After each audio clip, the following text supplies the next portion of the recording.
Okay, I'm gonna speak in English. Is that okay? I think it's gonna be easier. Okay. So my new thing is comedy, and the problem is that all of it is real stories. None of it is made up.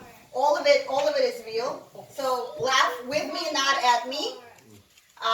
So Ilusha asked me to talk about April 1st and all the jokes that people play on each other on April 1st. Um, so the funny thing that I'd like to mention to you guys that I think that like being born in the former Soviet Union, we only had 3 holidays if you think about it. The first holiday is birthday. The second holiday that we celebrated was New Year's, right? People were like drinking for 7 weeks straight. And well, the birthday, nobody could take it away because like the government can't take away your birthday, right? They're physically born. And the third one is April Fools. Like people just went bananas because that's like the only thing where you can express yourself in a communist country and like you could just do wild things. So we came to America and my parents are like immigrating and it's hard and like where are we? So the first April Fools, they had friends here that immigrated like a year before, so they like really know what's going on now. So it's like 4:30 in the morning. We don't know what day it is. Like 4:30 in the morning. Okay. My father's friend calls and he's like, "I need your help." So it's 4:30. Like something definitely happened. So he's like, "Oh my God, what happened?" He's like, a little deer fell inside my pool. You have to come and help me rescue it." So my father's like in his underwear, sleeping. He's like, "Oh my God, that's terrible." It's like, "Yeah, he's about to sink." It's like, I'm gonna jump in the swimming pool and like help guide him towards the shallow waters in the pool. My dad's like, "Is that dangerous? Maybe you shouldn't swim with the deer." He's like, "No, no, no, hold on." So he's like holding on. The whole thing is like going on for like 30 minutes. He's like giving him advice, like, "You know what? Take the rope and take your swim shorts and come. We're gonna have to like together swim with the deer and like try to."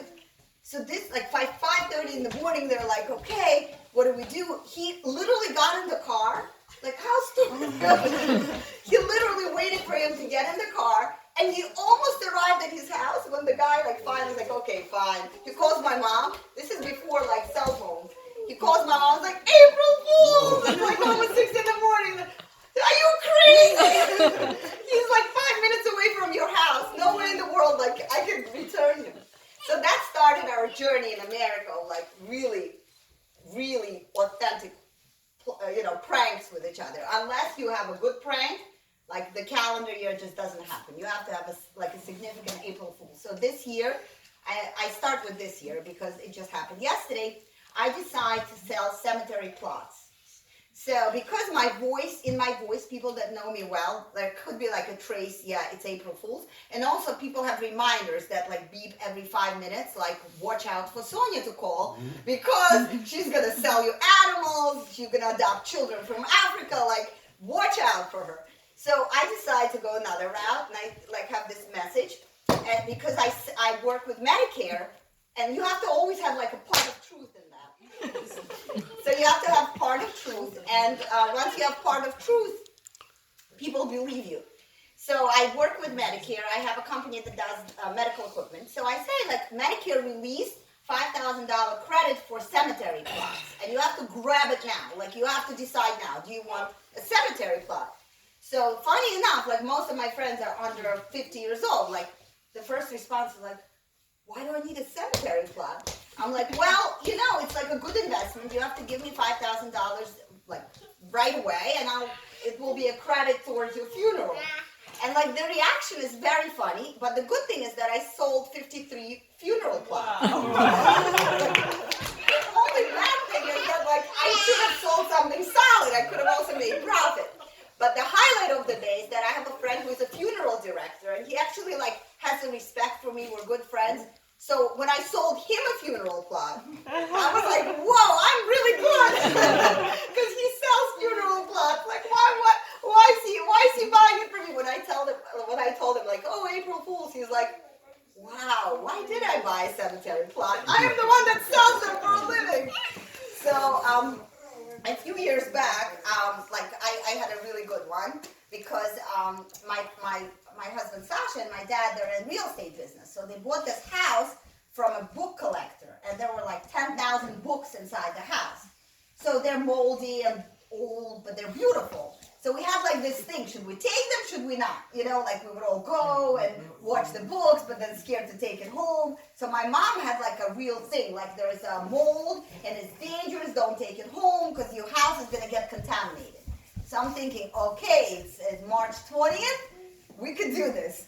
So I called her on April 1st, I'm like, Mom, you were right. It's like a good way to start a conversation with a mother. Like, you were right. She's like, what happened? I'm like, well, we didn't want to tell you, but I took like a few hundred books home because they were beautiful, and Papa did as well, and we did the testing behind your back because we didn't want to upset you, but like, yeah, they measured like there's mold in your house, you got to get out.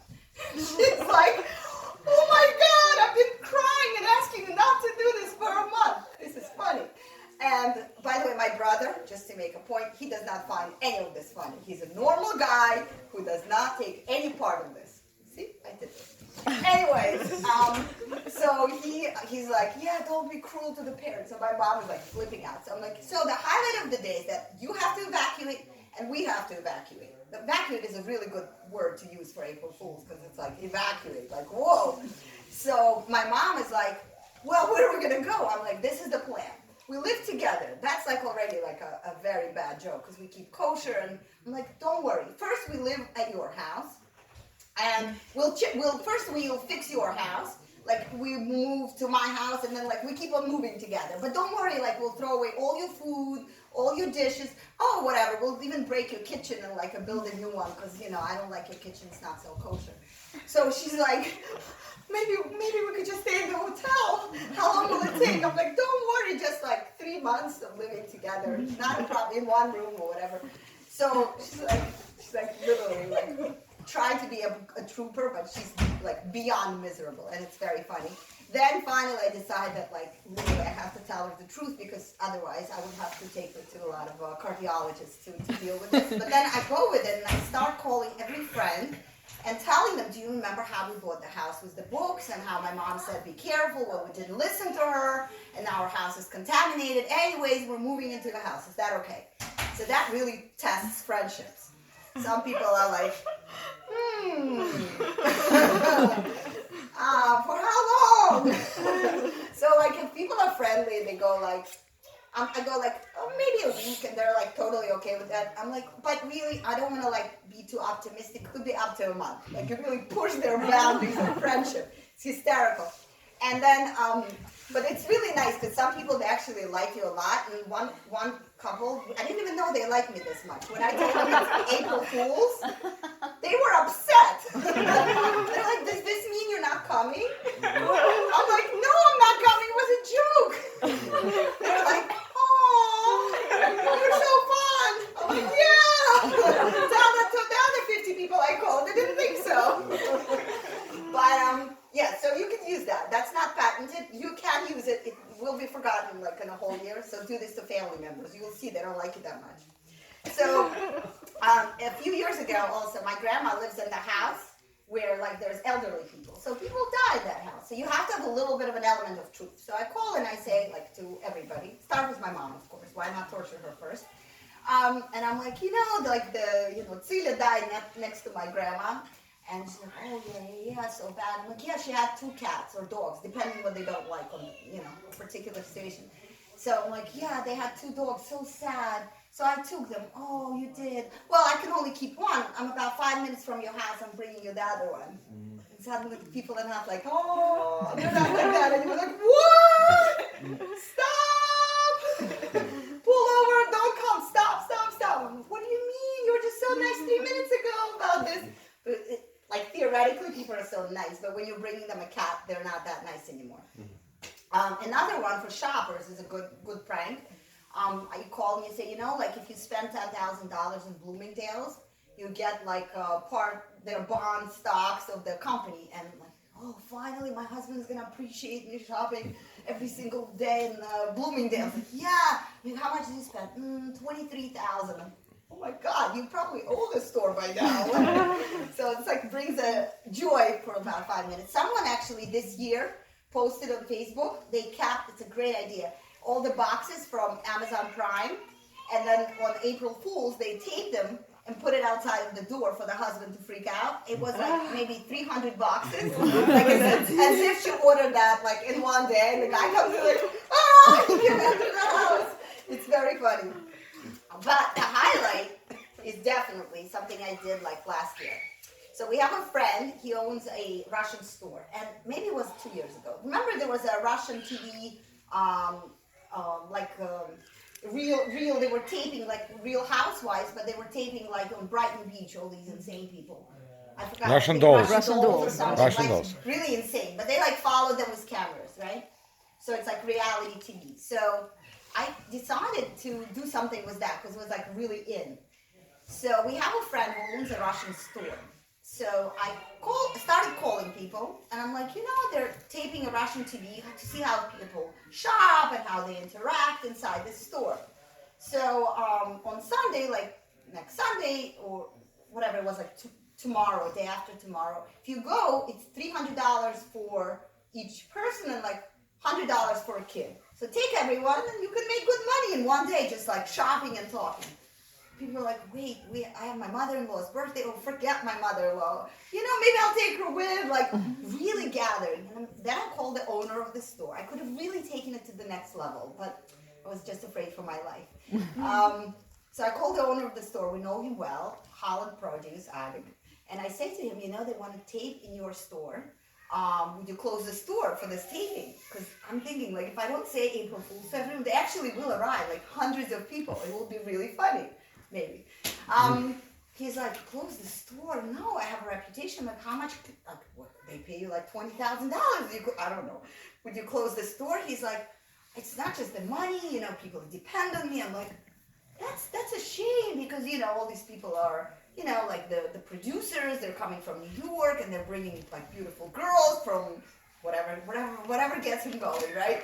From the Brighton Beach, and it's gonna be in your store, it's gonna make your store famous. So he's like, okay, let me just sit down and count. So I actually wait for him. I give him like 20 minutes. He counts how much he needs to make it, to break it, whatever. Everybody changes their plans, and then I go like round 2. A lot of cursing, a lot of inappropriate language my way. I have to have tough skin, but I find that funny. I don't know if they did, but that was very, very funny. Are you guys good with April 1st? You do anything? Not just me. What is it? Oh yeah. Back there in Ukraine we did. Yeah. Or not? Yeah. This is very funny. So April 1st. I love my mom's reaction. She's not a very emotional person, so she tries to hold her front. So it happened to be April 1st. We were going to New York for like a family celebration, and it happens to be for real, because you have to have part of the truth, that there was a terrible traffic. So I call my mom and I'm like, listen, I have a friend, he has a private plane, and we can't make it driving because it's like a 6-hour delay. So we're gonna take a private plane. And the only problem is that we're 6 people, but it's only 2 passengers. So we're gonna have to sit on top of each other. Are you okay with that?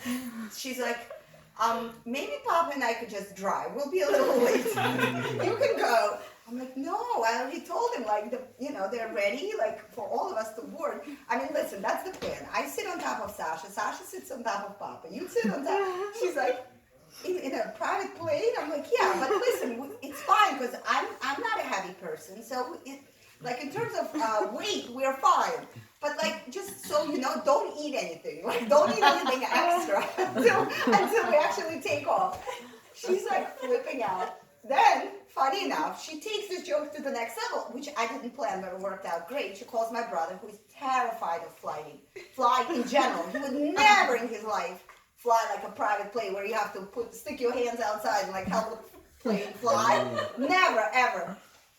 So she's freaked out, but she doesn't want to start up with me. She calls my brother. She's like, and he doesn't know about any of this, except that we're about to leave and then there is traffic. She's like, listen, Sonia ordered a private plane for us. He's like, what? Yeah, it's for 2 people, but it's 6 of us. And I'm a little nervous.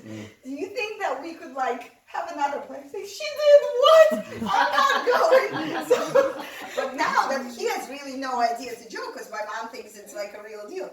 like, listen, but she like peed and she has her friends. Like, don't say I said anything. Like, just call her, ask what does she have any other plan, how to get to New York. This is like taking the next turn. So he's calling me, like pretending he didn't talk to the mom. He's like, hey, what do you think? We're gonna be a little late. Do you have what? I'm like, I just played a really good joke on Mama. He's like, you're kidding me? I almost died from a heart attack. Mama is like hyperventilating. It's very funny.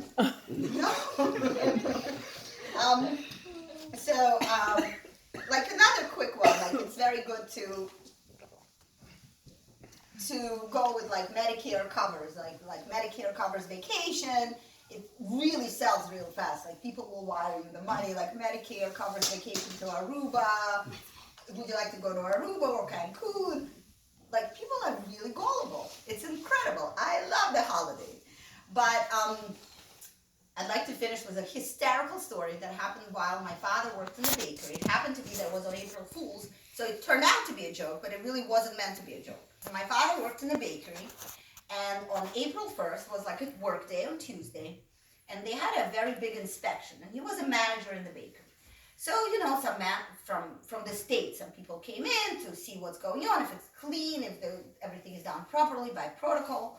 So my dad, at the end, he's like, made like a platter for the people that were checking them.